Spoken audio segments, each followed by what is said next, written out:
Bonjour à tous et bienvenue dans ce 6e épisode. Et oui, c'est encore une fois ce moment de l'année, comme l'indique le froid, la présence d'un sapin dans le salon ou l'interruption de toutes les séries que vous téléchargez régulièrement. Bonjour, Jean-Michel Adopi, j'ai entendu parler de téléchargement. Moi j'ai dit télécharger. Ah non, je ne connais pas cette personne. Donc, comme je le disais, de nombreux signes indiquent que c'est bientôt Noël, et la recette du jour est donc une recette spéciale Noël. You better watch out, you better not cry, better not pout, I'm telling you why, Santa Claus is coming to town.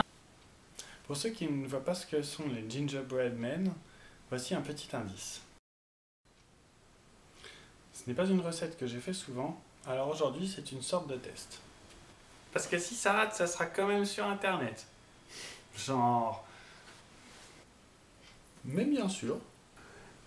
Pour la recette, il vous faut 2 cuillères à soupe de poudre d'amande, 125 g de farine, un mélange pour pain d'épices que j'ai fait avec une cuillère à café de gingembre moulu et une cuillère à café de 4 épices, un œuf, environ 50 ml de lait, 30 g de beurre,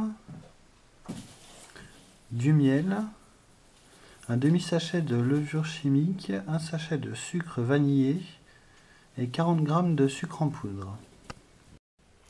Si vous êtes le Grinch, vous pouvez aussi ajouter des sardines à l'huile et du pâté de foie. Mais au fait, d'où viennent ces biscuits? Les gingerbread men furent inventés au XVe siècle à la cour d'Élisabeth Ier d'Angleterre, et depuis ils ont été repris dans plein de contes populaires, notamment autour de Noël. Commencez par mélanger le beurre avec 2 cuillères à café de miel, puis ajoutez le lait.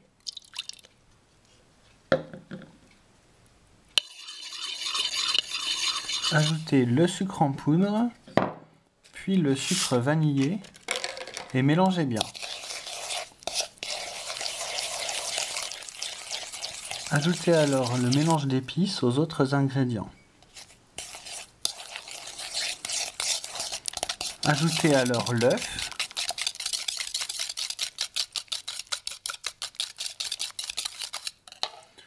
puis la farine.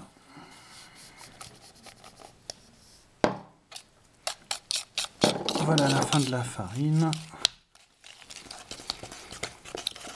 On ajoute alors la levure et on mélange bien jusqu'à obtenir une belle pâte homogène. On incorpore les amandes. Et la préparation sera terminée. Et c'est là que je fais péter l'arme secrète, le moule en forme de bonhomme. Comme les biscuits ont tendance à beaucoup gonfler pendant la cuisson, c'est vraiment pas la peine de remplir les alvéoles du moule. Si vous n'avez pas de moule, faites pas non plus trop épais, vous les mettez sur une plaque et vous découpez en forme de ce que vous voulez. Vous pouvez d'ailleurs faire des Super Mario, des sapins, ce que vous voulez. Mais les faites pas trop épais parce que ça gonfle vraiment pas mal. Et on enfourne pour 20 minutes à 180 degrés.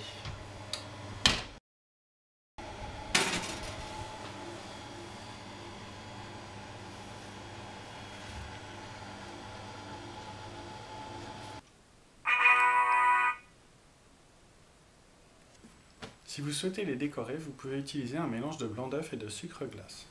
On peut rester tout à fait classique dans la déco, mais après, libre à vous de les habiller de façon totalement excentrique. Voilà, c'est la fin de cette vidéo, j'espère qu'elle vous a plu, qu'elle vous a donné envie d'essayer cette recette de Noël. N'hésitez pas à laisser un commentaire, à vous abonner ou à partager la vidéo. Pour voir l'épisode précédent, cliquez sur cette peluche de Noël. Et en attendant, je vous souhaite de bonnes fêtes, une très bonne année, un joyeux Noël, et rendez-vous l'année prochaine pour de nouveaux épisodes. Salut! Rudolph the red-nosed reindeer had a very shiny nose. And if you ever saw it, you would even say it glowed.